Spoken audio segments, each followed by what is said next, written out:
Setelah lama berdiam diri, akhirnya Tun Mahathir bersuara semula dengan menyerang Mahathir. Kita ingatkan Mahathir sudah bersara atau tidak mahu lagi bersuara mengkritik dan menyerang Anwar setelah beliau lama berehat di IJN. Rupa-rupanya sangkaan kita merosot apabila hari ini dia mula membuka langkah menyerang Anwar.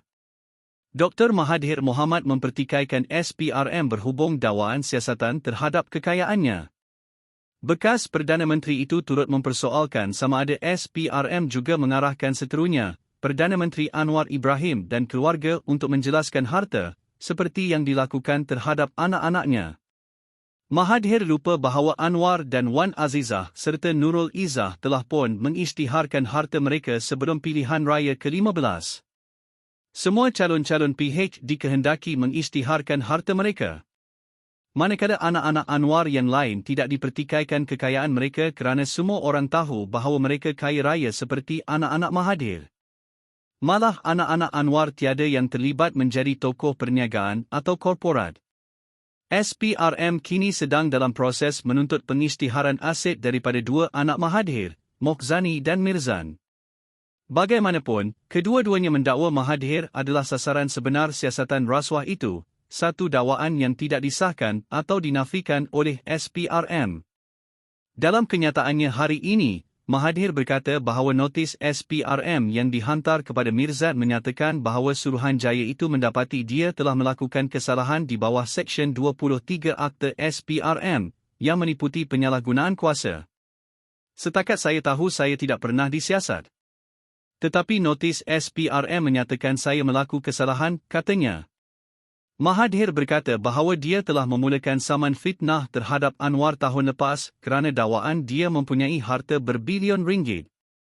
Hingga sekarang Anwar tidak dapat tunjuk bukti saya memiliki berbilion ringgit. ADS. Ini bermakna hingga sekarang saya belum didapati bersalah.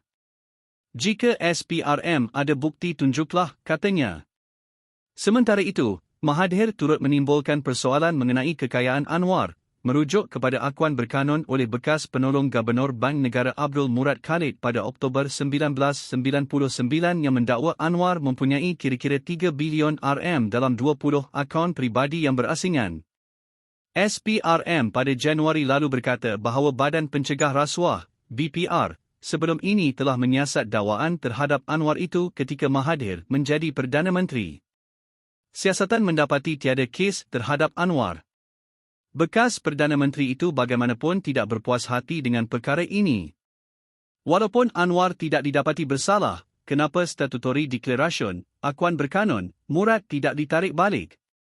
Apakah isteri dan anak-anak Anwar diarah menjelaskan semua harta mereka? Soalnya. Pada 2012, dilaporkan Murad menarik balik akuan berkanun dan menuduh BPR memaksa dia menandatangani dokumen tersebut.